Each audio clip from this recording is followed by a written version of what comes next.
if you can tell me. Okay. I haven't heard this story before. Yeah, me either. So we're normal. Well, the very first time that I met Shay, I had taken a class in yearbook, which I was kind of forced into by my advisor. And I was taking yearbook, but reluctantly. And he was a photographer for the school newspaper, not at all reluctantly. He loved photography. But the yearbook and the newspaper offices were right co-joined. And one day when I was in there working, the phone in the editor's office for the newspaper rang, and I went and answered it, and this woman's voice said, "Is Cheryl Anderson there?" And I said, "No, she isn't." And she said, He, Cheryl is a he." And I said, "He, she, it makes no difference. I am the only person here, and I am not Cheryl Anderson." And she said, "Well, if he happens to come in, would you have him call home?" And I hung up the phone thinking, he's got one tough wife. I hope that he has some paybacks. And this good-looking guy walked into the office, and I looked at him and said, okay, so about half an hour later, this good-looking guy came in, and I said, "Are you Cheryl Anderson?" And he said, "Yes." And I said, "Well, you are to call home as soon as you come in." And he said, "Oh, okay." And he went over and used the phone, and I basically thought, well, nice guy, good-looking guy, but he's married, and I do not wish to tangle with his wife.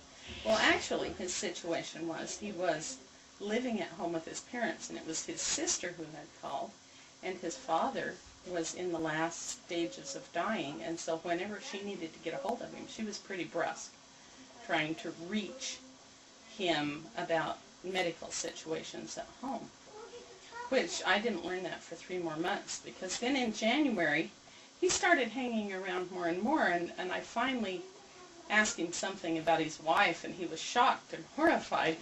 "What wife? I've only been home from my mission 4 months. What are you talking about?" You know, and I was going, "I thought you were married." "No, he lived at home," and blah, blah, blah. So, before he ever asked me for a date, one day Paul Harvey was visiting town, and he was assigned to follow Paul Harvey everywhere he went on campus and take pictures of him every minute of the day. And he asked me if I wanted to join him, being part of the VIP press, you know, with the little hat. And I said, sure. So I went with him to take pictures of Paul Harvey and to all the symposiums and everything. And then he said, "Do you want to help me process it? Because I have to process everything tonight so it can go into the newspaper tomorrow." And so I said yes, not realizing that what I was agreeing to actually could have gotten me kicked out of my apartment, got me kicked out of school, had all kinds of bad repercussions, but I ended up staying up all night at the newspaper offices processing this film and drying the pictures. But we were not unchaperoned. We had someone with us, and his name was David Bly. He was the editor of the newspaper. And he was also called Frog Bly. And I have asked him many, many times where the nickname Frog came from. And I've had as many answers as I've asked the question. He always comes up with a new one. One of them was he was a Cherokee Indian baby left down by the creek, and his family found him down there, and they thought he looked like a little frog, and they adopted him, which is manifestly untrue. He's one of 12 children, and he looks just like his brothers and sisters. But he was a lot of fun, and we went out that night, and while we were waiting for the pictures to process, we were racing up and down the halls on the rolly chairs. And at 7 o'clock in the morning, the custodian came in and said, "There are black stripes all over the hallways. Who has been racing chairs in the hallway?" And we all said, "That's terrible. Who would have done such a thing?" And then we all crept home and ashamed of ourselves because we didn't realize we were messing up the floors, but apparently we left a lot of black marks.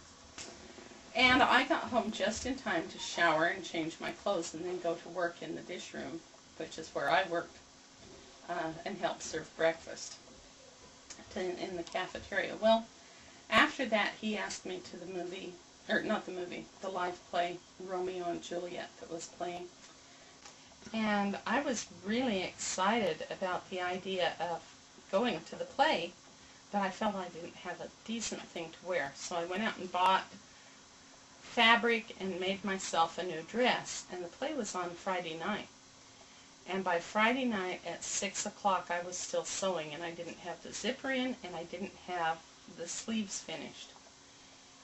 And I was just beginning to despair, and Cheryl called up and said, I have an opportunity to make $50 tonight if I go and shoot pictures of the wrestling team.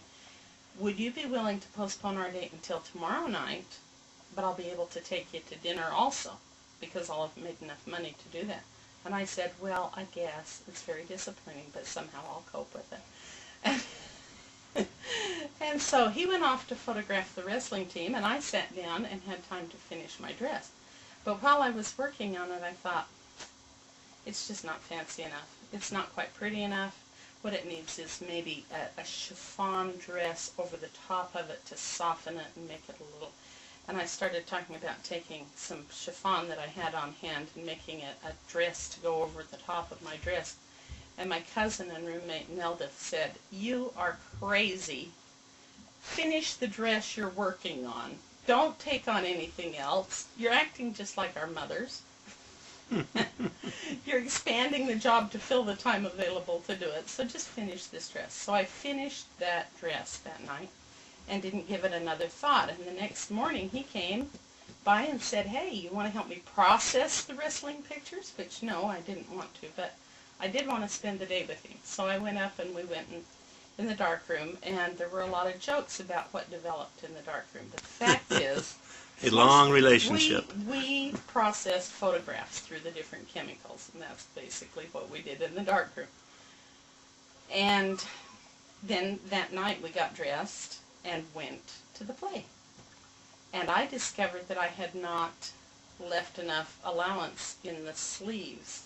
So I had sleeves that were like these, that had elastic around the wrist, but the elastic was way too tight, and it was cutting off the blood to my hands. And I was sitting there going, this is really uncomfortable. And he took my hand to hold it. And then I was going, oh, I don't dare move. So I sat there all through the evening going like this and pulling this one out until this hand could breathe, and then I'd put this hand over and reach down and release it so this hand could breathe for 5 minutes. And back and forth all night so I didn't have to let go of his hand. He never caught on what was going on, but when I got home I took the elastic right out of that dress and never wore it that way again.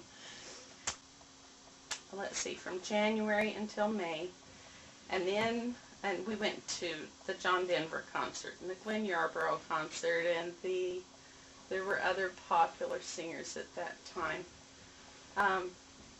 Several interesting ones. He took off and went to northern Idaho and went out with a girl named Jan who wore some perfume he really liked, and he came back and gave me a bottle of perfume, which I was kind of going, how come? What's this? Not realizing it was just a bottle of perfume he liked. I thought it had maybe really heavy significance. And then we graduated from Rick's, and we were both going to go our own ways. We both had jobs in other places, and so we... So how much time had elapsed here from when you met him? January to May. Okay. And we decided we both had other things to do. And he went on the road with a selling group going to Wyoming.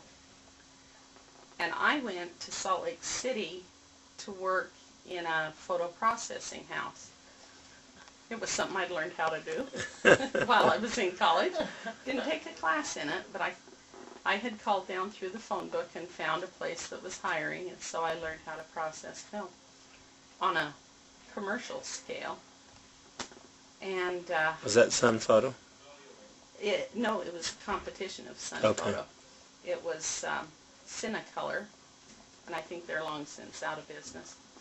And for the first 2 weeks, everybody was really cold to me because they thought I was a spy sent by Sun Photo to check them out. Because I called, they fired somebody, and I called within 15 minutes and asked them if they had a job opening, and everybody went, "That's too convenient," you know. So they were trying to figure out what kind of a spy I was, and I was just really clueless.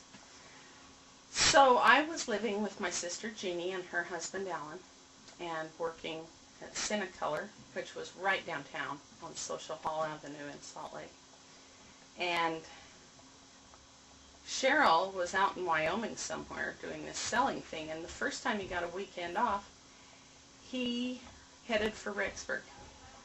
And he got to Rexburg, and he walked in the front door, and his mother was glad to see him and said, "Hi, how you doing?" And he said, "I'm really good." And he went over to the phone, and he called my parents and said, "Can I talk to Brenda?" And they said, "Oh, no, she's gone to Salt Lake." And he turned around and said, "Bye, Mom, I'll see you later," and drove to Salt Lake.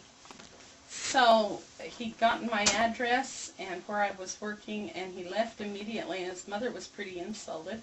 And he drove to Salt Lake to see me, and we had a date.